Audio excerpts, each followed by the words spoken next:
The Moment of Truth. Ja, um die ganz vielen Fragen zu beantworten, ja, ich bin schon verheiratet und ich war alleine beim Standesamt und habe alleine geheiratet. Puh, weil ich das kann, weil ich schon alt genug bin. Ja, meine kleine Storytime, Action, bla, bla. Ich werde es einfach mal erzählen. So, Heiratsantrag war durch und jetzt war dann natürlich die Frage, natürlich ein bisschen mit dem Zeitdruck im Nacken, wann wir denn heiraten wollen.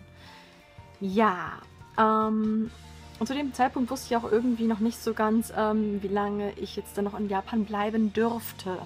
Weil ich hatte die Sprachschule ja schon irgendwie dann fast so hinter mir und dann war halt die Sache, ja,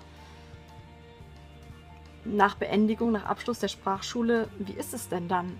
Darf ich nur einen Monat bleiben? Darf ich 3 Monate bleiben? Ich habe halt verschiedene Sachen gehört und war total unsicher. Ich hatte keine konkrete Antwort. Und das hat mich wirklich kirre gemacht. Ich konnte teilweise nachts nicht schlafen. Letzten Endes hat es sich dann herausgestellt, dass ich 3 Monate doch noch Zeit habe. Ich war wirklich total, ja, ich war so erleichtert. Ich bin aus allen Wolken gefallen. Ja. Jedenfalls war dann auch natürlich die Frage, an welchem Tag sollen wir heiraten? Es sollte schon irgendwie ein besonderer Tag sein und nicht einfach irgendwas dahergegriffenes. Am Anfang hatte ich überlegt gehabt, an Weihnachten zu heiraten, weil, naja, Weihnachten ist in Japan einfach wirklich sehr das Fest der Liebe. Das sieht man nicht nur in den ganzen Hotels.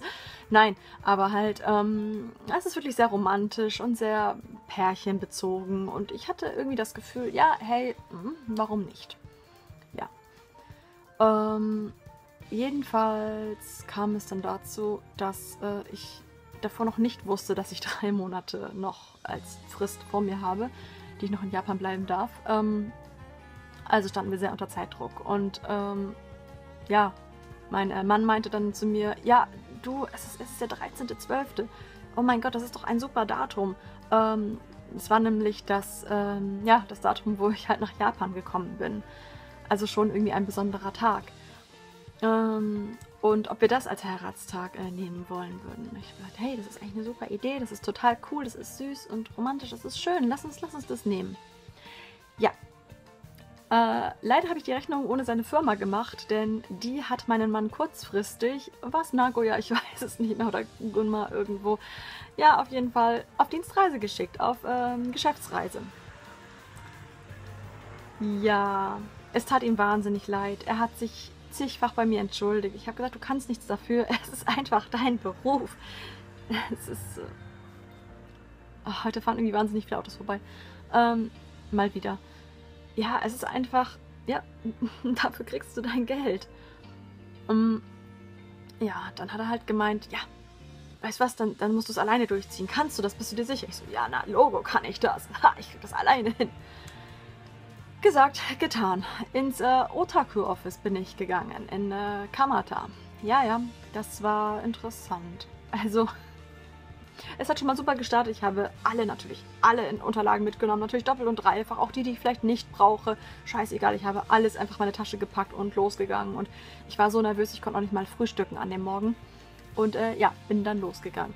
Ich glaube, ich habe mir nur eine Hot Lemon oder so aus dem Automaten gezogen, weil die einfach toll ist im Winter. Ja, wie war das dann? Da bin ich in das Office rein und bin halt zu diesem Plan hingegangen, wo man halt die verschiedenen Stockwerke sieht und halt die Abteilungen. Und ich so, überall Kekkon, irgendwas. Kekkon no Koto, was ist denn? Das muss doch irgendwas mit Heirat doch stehen. Ich konnte nichts finden. Mich halt zur Information und habe dann so gefragt, ja, entschuldigen Sie, ja, wo ist denn so die Abteilung für Heirat, weil ich möchte, wenn ich heiraten möchte. Und sie so, ach ja, da hinten beim Familienregister. Ich so, oh ja Gott, Familienregister, da wäre ich ja nie drauf gekommen. Weil ich war so, Kekkon, Heirat, das muss es sein. Ja, Pustekuchen. Ich war relativ früh dort, also ich war auch die Erste und kam auch dann gleich dran. Normalerweise muss man Nummer ziehen, aber da ich so die Erste war, musste ich das nicht und kam gleich zu dem netten Herren. Ja. Ganz alleine. Wir saßen da bestimmt ungelogen 2 Stunden. Und ich glaube, dieser Mann hat nach mir entweder einen Schnaps oder eine Zigarette gebraucht.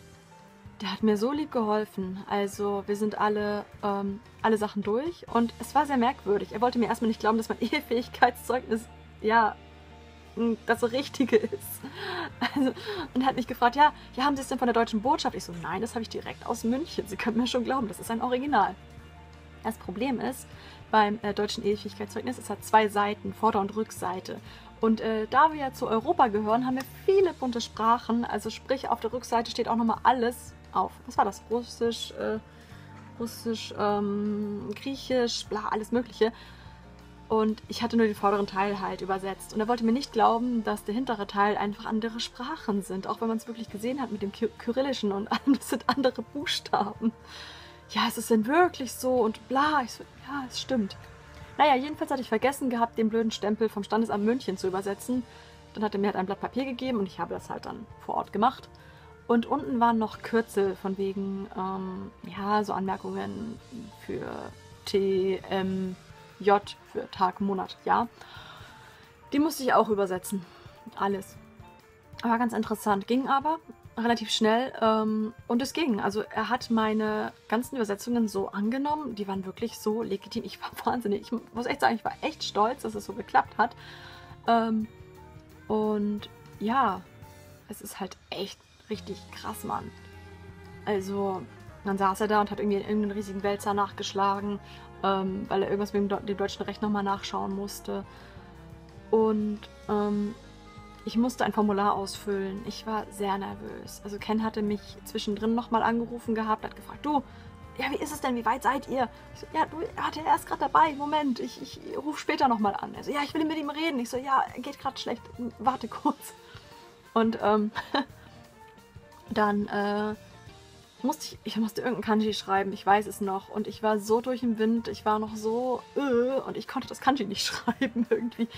Und es war sehr süß. Er hat mir dann geholfen, der Beamte, und hat einen Zettel genommen, hat das ganz, ganz groß dann hingeschrieben und dann, ja, hier, so sieht das Kanji aus. Ich so, Dankeschön. Es war so süß, es war so lieb. Er hat wirklich sehr viel geholfen und es ging. Auch mit dem Japanisch konnte ich alles klären. Ich hatte so Angst gehabt, dass mein Japanisch nicht ausreichen würde. Ach, vor allem jetzt, wie eingerostet das auch ist. Und ich war so froh einfach, wie gut das alles funktioniert hat. Dann hat Ken nochmal angerufen und wollte dann mit dem Typen reden. Und ja, dann kam von dem Typ natürlich nur ein, ja, Kekkon Omedetou. Und das war es auch. Also alles sehr, sehr schlicht und ergreifend und nach ein paar Mal warten habe ich dann den Zettel bekommen, dass wir verheiratet sind und ich jetzt im Familienregister drin stehe. So schnell geht's. Das ist aber krass, also ich war nicht die Einzige, die allein dorthin gegangen ist.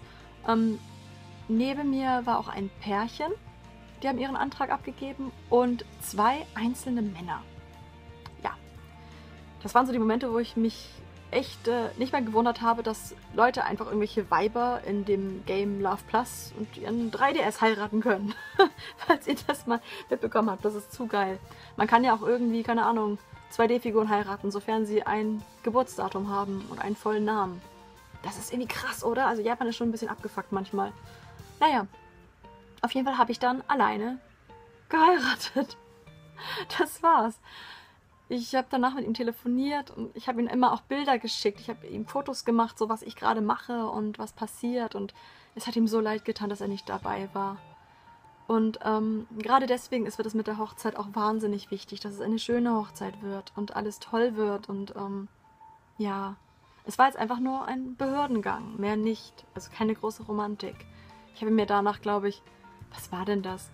Ich habe mir irgendwas Leckeres gegönnt danach, weil ich mir dachte, boah, ich bin so stolz, ich habe es hingekriegt, alleine, toll, cool. Und ja, es war wirklich was ganz Besonderes irgendwie. Also es war schade, dass er nicht dabei war, aber er hat mich dennoch unterstützt. Trotz seiner Geschäftsreise und dass er arbeiten musste, aber er war immer erreichbar und das hat mir schon geholfen. Ja, ich bin auch keine Tussi, die sagt, du warst ja gar nicht da. Also natürlich haben wir Witze gemacht, natürlich. Es sind so kleine Sticheleien, aber es ist niemals bösartig. Also es hätte ja auch Tussis geben können, die, du Arsch. Also gar nichts in der Richtung. Warum auch? Es ist seine Arbeit. Da kann ich ja nicht irgendwie dazwischen funken. Also das ist schon vollkommen in Ordnung für mich. Ja, aber es fühlt sich irgendwie noch nicht so real an. Einfach weil es war keine Zeremonie, es war nichts, es war einfach nur ein Behördengang. Und es ist ein ganz krasses Gefühl irgendwie, das vor allem alleine gemacht zu haben. Wie gesagt, ich bin stolz. Ich hätte mir gewünscht, er wäre dabei gewesen. Ich habe es aber alleine hingekriegt. Booyah. Und ja, japanische Standesämter sind wirklich anders. Das ist einfach nur ein Familienregister. Dort trägst du deinen Namen, machst deinen Hanko, also setzt deinen Namensstempel. Dir wird kurzzeitig gratuliert und das war's. Kein fliegender Reis, keine Kleider, kein pompöses Buja, herzlichen Glückwunsch, wuhu, also gar nichts. Wirklich total smooth. Ja, ganz schön krass. Ja, das war so meine Standesamt-Hochzeit. Meine eigene, ganz alleine. Ja. Ich wollte es auf Twitter auch erstmal nicht so an die große Glocke hängen, weil ich ja doch irgendwie dann so ein bisschen... Ich war auch teilweise, es kam immer so ein bisschen drauf an, also ich habe auch nur erst ein paar Leuten davon erzählt und es gab einige Reaktionen, die haben mich ein bisschen verletzt, deswegen habe ich das alles erstmal so, ja, sacken lassen und kamen halt immer mehr Leute so von wegen, ja, hey, du schreibst immer so, dein Ehemann, seid ihr jetzt verheiratet? Und ich dachte mir, okay, ja, okay, ich sag's dann mal. Ja, so ist das, ne? Schaust du mal. Ja, jetzt habe ich das euch erzählt, jetzt wisst ihr Bescheid und es ist möglich, in Japan alleine zu heiraten. Geht das eigentlich auch in Deutschland? Gute Frage. Also, ich sollte mal danach googeln. Würde mich mal interessieren, ob das echt geht. Ja, jetzt so, by the way, wo ich das so erwähne, wäre mal interessant zu wissen. Ich check das mal ab. Würde mich mal interessieren. Naja, also in diesem Sinne, egal, jetzt heiratet nicht alleine. Versucht es zusammen mit eurem Partner zu machen. Das ist irgendwie cooler. Und ich hoffe, ich kann bald von einer wunderschönen Hochzeit erzählen. In diesem Sinne, macht's gut und bis zum nächsten Video.